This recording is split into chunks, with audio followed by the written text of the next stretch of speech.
problem. Easy. No, you give it to me. Okay.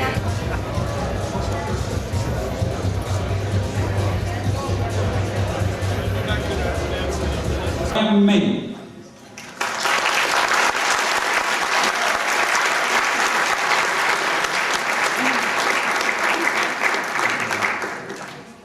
Thank you so much.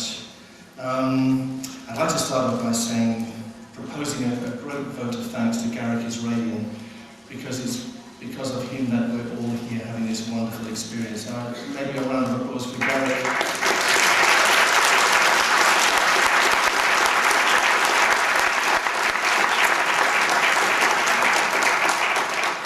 I could in some sense be perceived as a kind of ideal contributor to the Starmus conference, since I carry credentials from both music and astronomy.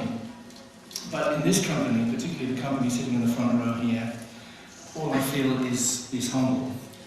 And my qualifications as an astronomer is I have an astrophysics PhD from Imperial College on the motions of interplanetary dust.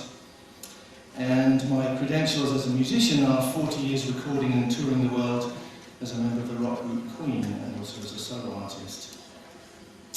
As an astronomer, I could probably very easily speak to you in depth and with confidence on the motions of interplanetary dust. As a musician, I could speak to you with some authority on what it's like to play an A chord, 100,000 watts in Wembley Stadium. But the subject I have chosen to speak on today, and the subject that Garrick actually asked me to speak on, because it's something we have spoken about many times over the years, is a subject which I really can't approach with confidence. I approach it with a lot of trepidation, because I cannot be an expert in the area that I'm speaking in. I also feel the weight of worry that what I'm contributing may sound negative and almost ungrateful in the company of our brilliant guests, men who have trod the moon and in space. I'll stress there is a lot of conjecture in what I'm saying. I'm hoping that our honoured astronaut guests will be able to put me straight on where I'm talking out of my hat later on. But I hope that you will trust that my heart is good in saying what I'm going to say. So I stand before you today really neither as a scientist or as an artist or as a musician, but just as a human being. Maybe we need to turn this down a little because it's squeaking. A bit of feedback there. So this will be entirely non-technical. I suppose I have an unusual viewpoint in a sense because although my viewpoint is not quite as unique as an astronaut, I've seen some extremes of the environments of pure art and pure science, and I've seen quite a lot of this world in unusual ways. I have to say I've been enchanted by the talks at this conference, enchanted, blown away, stimulated, astounded, because the speakers have all been able to answer so many questions about what we know about the universe that we live in. But I won't be answering any questions in this talk. I will only be asking a question. My mission here today is to ask the question that I do not intend to answer, but I hope to stimulate some discussion among the assembled company. Most of you here today are not only at the pinnacle of current thought, but influential in the world at large. So I regard this as my opportunity. My question is simple. What are we doing in space? I have only one slide, and this is it. Because you notice the Earth is small in this. Most people have the Earth, but I have it small and a lot of space around it, a lot of room to think. But I want you to look me in the eyes really when I say this. On the surface, okay, this is a purely factual question, what is currently happening in the human race's exploration of the space around our planet. But most of that has been answered already in this conference, and very exciting it is too. My inquiry extends deeper, really, to the question of what our motives truly are in our further exploration, and ultimately to whether the motives on which we are acting stand up beside our picture of the human race in the context of the universe as a whole. In case that doesn't make sense, to cut to the chase, what I'm saying is now that the door to the conquest of space has been opened by brilliant scientists and engineers and brave explorers, Is the rest of mankind ready or even worthy to walk through that door? Question, if we walk through in bulk, what will we take into space? Well, how did this begin? Amazingly, it's half a century since man first ventured outside this thin layer of life-giving atmosphere which surrounds our little planet. In the 1950s and 60s, we saw two powerful nations, USA and what was then called the USSR, who were in a state of so-called Cold War with each other, both pumping money and human ingenuity into building space rockets to take man into space. The first steps were very much like Jules Verne's projectile, a capsule shot into near space and allowed to fall its natural parabolic trajectory back to Earth. But the crucial thing is that it was established that a man could survive in the near vacuum of space. The Venerable Leonov, who we've seen here, proved this by his personal courage. And they could survive using a microcosmic support system inside a metal container, the first manned space vehicles, or even outside the capsules in the first spacesuits. So it was established that man could go into space.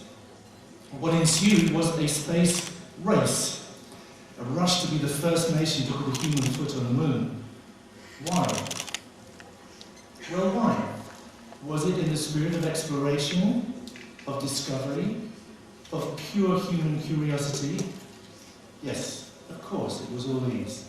We know that the two men behind the American and the Russian initiatives, von Braun for the Americans and Korolev for the Russians, had dreamed of a moon landing all their lives. But if human curiosity was the only motive, why did the two nations not collaborate? What a wonderful way it would have been to mend bridges, to work on such a noble project hand in hand. But of course they didn't. Why? Because the whole subtext of this endeavour was, just as it had been 40 years earlier for von Braun in Germany, making V2 rockets to bomb London, military. In Russia, Korolev was doing the same job as von Braun was for the Americans. The dreams were there, shared by the astronauts, the engineers, the astronomers, the whole huge technical team who worked on this project. But why did it get the billions of dollars that it needed in funding to make it happen? I can't avoid the thought that it was because of quite different reasons. Not only did the conquest of the moon look like it could give superior firepower and superior spying power for the nation who got there first, but the prestige, the bravado, the impression of military might had to be huge. It had to be something which would frighten all nations into submission. The power behind the two national efforts was in fact military. From then on, one wonders what happened to the motivation, the power. Yes, there were more moon landings. We've seen this today. 12 people, 12 brave men have walked on the moon. And I'm full of awe and full of admiration for these people. It seems strange to me, now we are almost 50 years on, and how is it that this huge momentum to achieve this massive advance did not get translated in this incredibly long time, half a century, into colonization of the moon by now? It's an odd question to answer. Those 50 years have seen thousand-fold leaps in expertise, computer technology, the birth of the internet, etc., etc. So how can this outreach into space actually slow down? Buzz told us in his address to us yesterday that after the clear objective of the first moon landing had been achieved, it became harder to become clear about what the objective was now, and harder to keep the support for the continuing exploration going. Yes, that must be so. But it's tempting for me to theorize that the military powers that be did not see any immediate advantage in pursuing this path after a while. They turned their eyes in other directions. And they were actually very open about it. So while Kennedy spoke of man's ambition to explore the cosmos in the pursuit of pure knowledge, not too long after, the word Star Wars was coined to describe the ambitions of a very different emphasis, the development of unmanned weaponry in space, instigated by President Ronald Reagan in the 1980s. the Strategic Defence Initiative. During this time, the moon was left alone.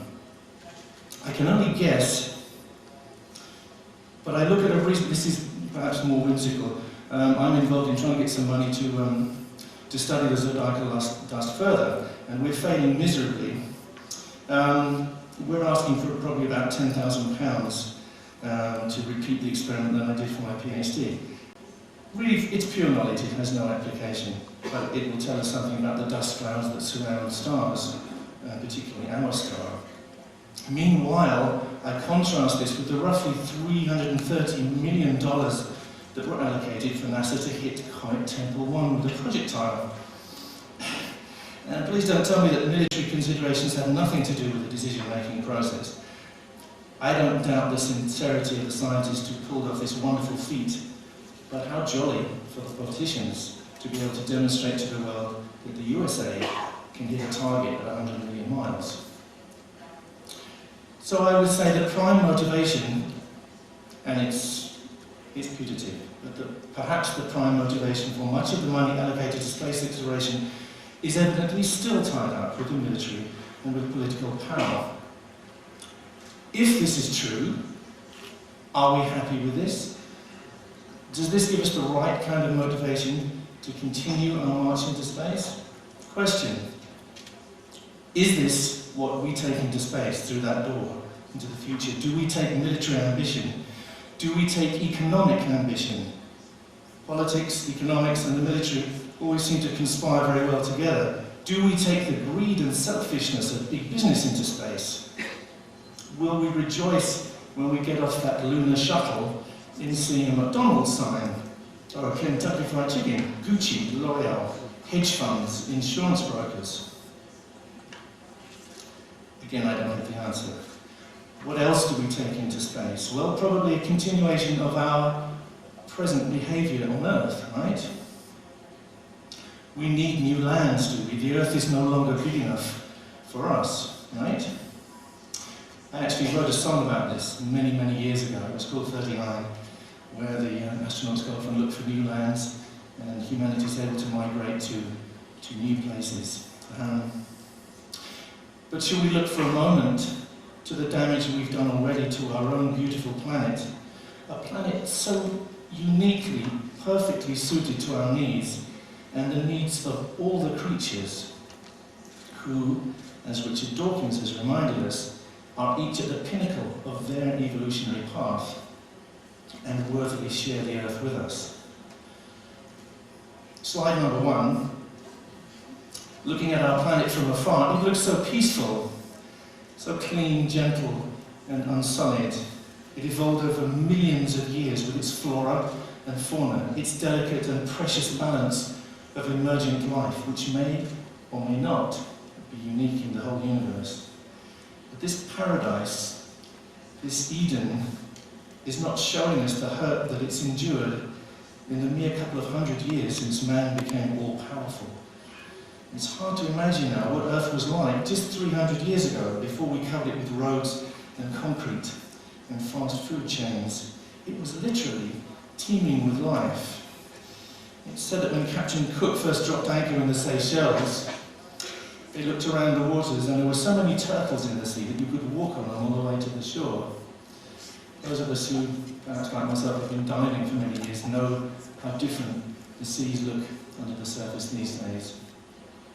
This is all whimsical, but it's said that when the last rail was laid on that first railroad across the USA, you could travel from coast to coast, and there was never a time when you couldn't see buffalo. What happened? What did we do to our beautiful planet? Where do we start? Garrett pointed out to me, ironically, we've produced so much light pollution that most of us can no longer see the stars from where we live, so we have to go into space to see the brilliant stars. There are already thousands of pieces of debris whizzing around in orbit around the Earth. NASA keeps tracking them because they're very dangerous. They're the remains of spent rockets and deceased vehicles, right down to stray nuts and bolts. Some of them very small, but all travelling at 25,000 miles an hour. Miles a second, I'm sorry. So it's not great if they hit you. This is some of the stuff we've done. Some of the less glamorous stuff we've done. But I take much more seriously the mess that we've made of the planet. I would like to look, I'm sorry it's painful, but I'd like to look just a little bit more at the destruction, the pollution, our effect on the Earth. Buzz said that getting to Mars will be good for us. We will learn to conserve and recycle on Mars.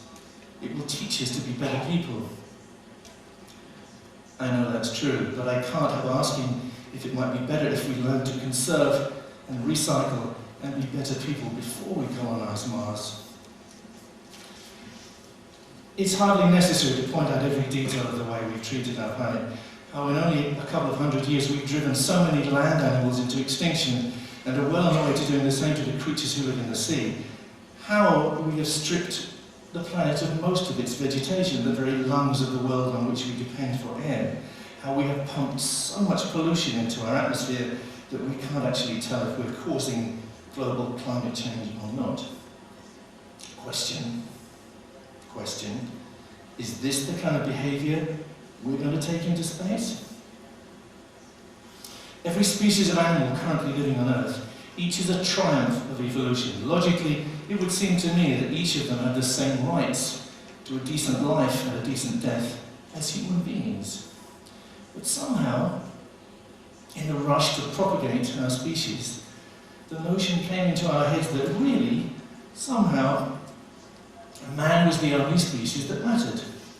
So we now calmly justify the expendability of every animal on the planet in the name of advancing our own progeny. Suppose we find that intelligent life that we're so excited about looking for. Suppose Jill Tarter finds it tomorrow. Suppose we bump into it out there. How will we treat it? How will we behave? At this moment, billions of animals are confined in degrading and foul conditions, many bred for nothing but to make the most profit out of food production. Sentient creatures, mammals, cows, pigs, plus chickens, turkeys, many of them so hideously genetically manipulated that they live a life of constant pain, only to be subjected to a violent premature death, their tortured bodies heading out in a shrink wrap onto supermarket shelves. If you want to know more about that, please read Eating Animals, a book by Jonathan Livingston Foer. It has all the details.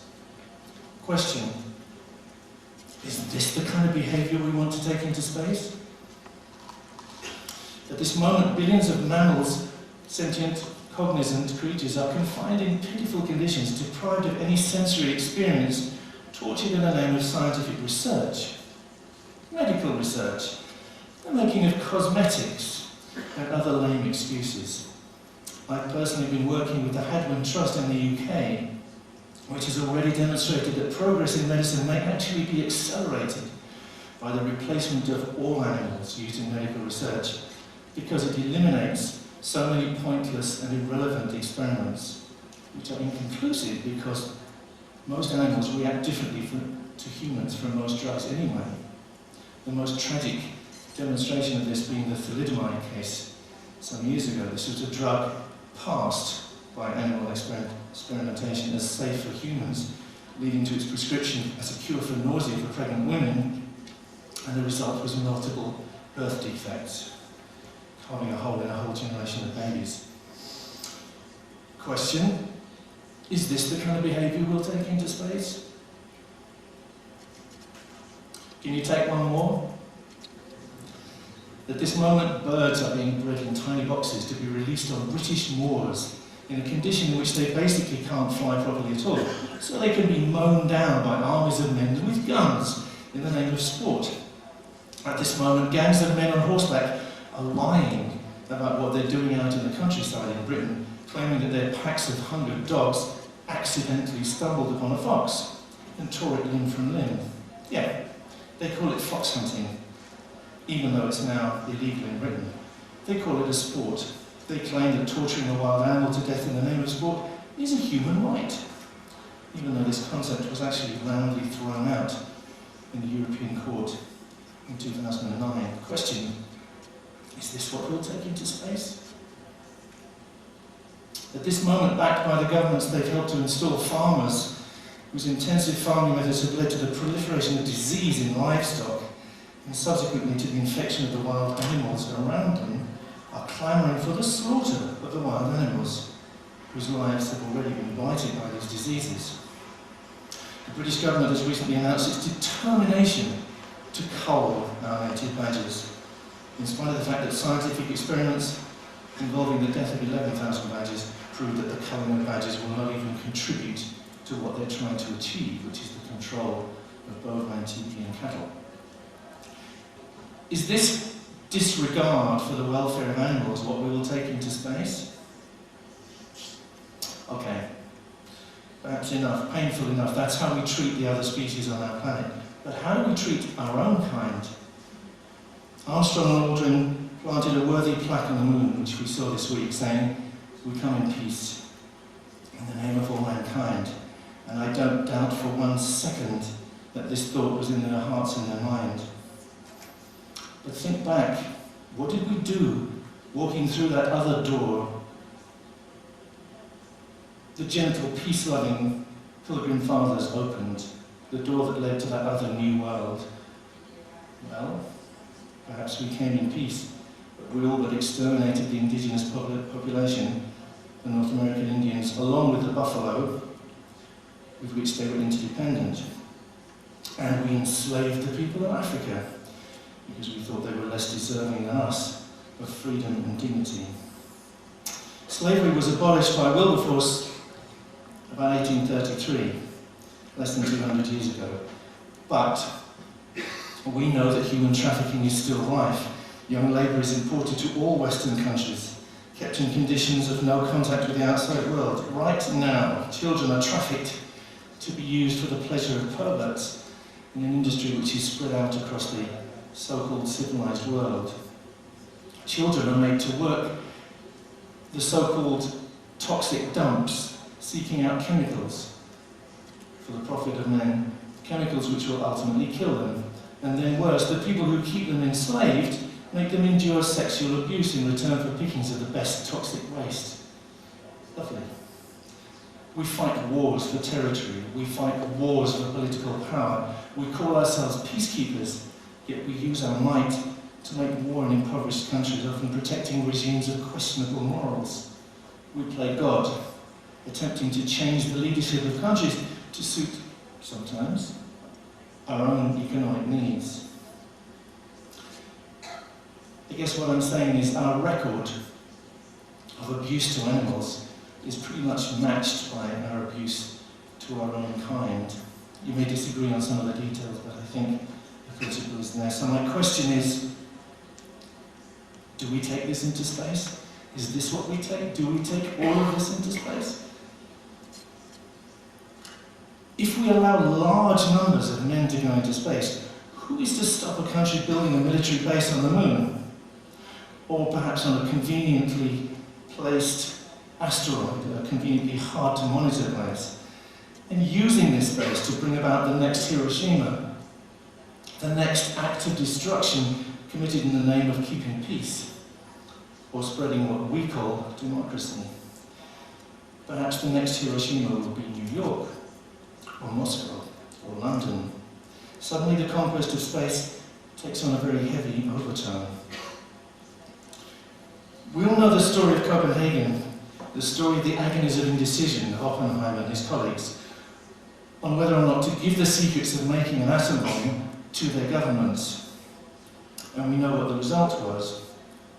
It's too late to take back the nuclear bomb from the politicians of the world, but it may not be too late to look at that door that now leads into space. No, surely not to close it, but at least put some regulation on it to stop the proliferation of man's foul temper, man's aggressive behaviour out into the hitherto untouched cosmos. Is it possible for scientists and artists, men of understanding and empathy, like I feel in this room, to take a moral stand, to take hold of the reins of future exploration of space, to make laws governing the further exploitation of lands outside the Earth? perhaps to contain the evils we have wrought in our own world and behave decently out there. Maybe that door could be held ajar just for a little while we turn our attentions to the millions of people on this planet who are starving or dying of diseases which are curable, and yet they can't afford the cure. There would be many more extreme than me who would question whether even one more rocket should be fired while there is still one child dying unnecessarily, while there are still people suffering torture because of their beliefs, and animals suffering torture for our pleasure. Is it a lost cause? Must we conclude that man in bulk is indeed unworthy to step off the tiny blue world, which is all but destroyed in his folly? I sincerely hope not. I have to say again, I'm sorry to have caused this feeling of negativity, if that's what it is. I actually agonized even last night as to whether I ought to give this talk at all. Nobody in this world loves the pursuit of knowledge more than I do. I love the simple beauty of science, the simple beauty of discoveries which enrich our lives, just as I love the simple beauty of music which feeds our souls. I was also a boy who dreamed of being a spaceman. Dan Dare was my hero from the Eagle comic, a fictional man of honour, courage and moral rectitude, just like the great men we have among us today, the real-life astronauts of our time. We have heard each one of these men express their determination that the future of space will be shared by all nations. Sitting in my room last night, I didn't be the one to doubt that the rest of the human race couldn't pull it off. But there is a very positive side to all this. To be asking this question at this time, I believe this is an opportunity. I believe that if we ask this question and take enough time to ensure that we get the right answers, we actually have a chance of a new start for mankind. And many of the people who can make this difference to the world in the future, to our world in the future, are in this room. If we don't ask this question right now and take some action to ensure that we get the right answers, who will? Okay, for the last time I asked the question, if we do open this door wide, can we, as concerned scientists, artists and human beings, find a way to propagate just the decent parts of our civilization? Not cruelty, but empathy and compassion. Not greed, but generosity. Not conflict, but cooperation. Not war, but peace. The spirit in which we see these astronauts go. Peace in which all men, all women, all creatures can share the glorious gifts of nature, the glorious gift of life. For now, in a sense, I feel we are all participants in a new Copenhagen. Thank you very much.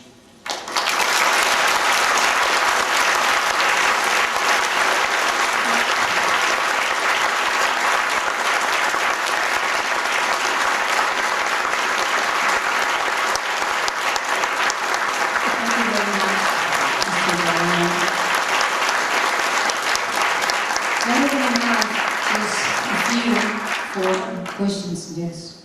A few questions. Now shoot me. Any question around? I'm sorry there were no jokes. Everything clear. I'll do some guitar later on.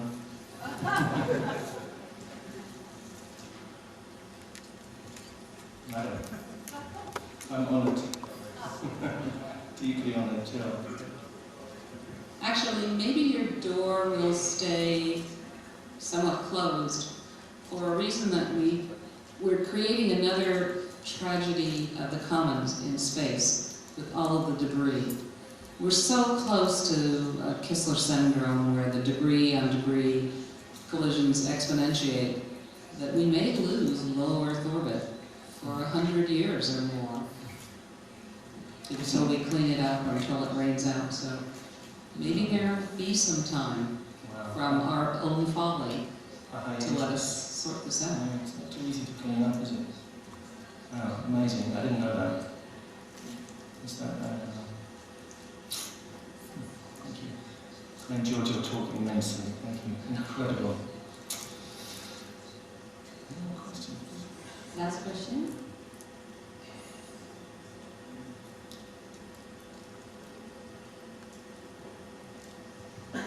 No.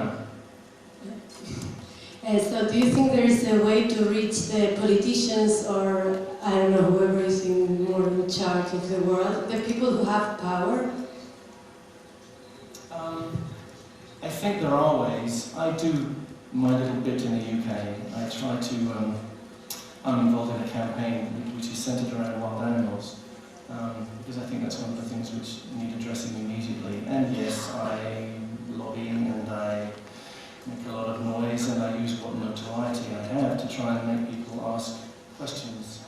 But the reason I wanted to do this in this room was because we all have such contacts. This room must have so much power within it, and the combined power must be huge. You know, we can all go back to our politicians and maybe just start asking more questions and demanding answers, demanding guarantees that the way we will proceed will be worthy of the start that's been made.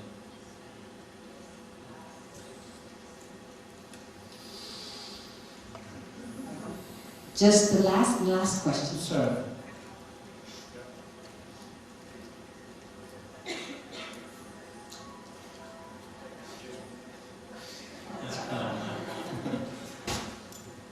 hello, Brian. I don't know if you're aware that, talking about reaching politicians, there's a movement going on here in Spain. People's going out to the streets and saying that they want a real democracy, a real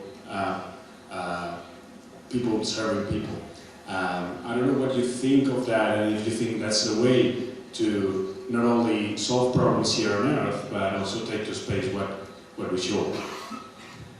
I think it's very significant, and I noticed that a lot of these new movements are linked by the internet.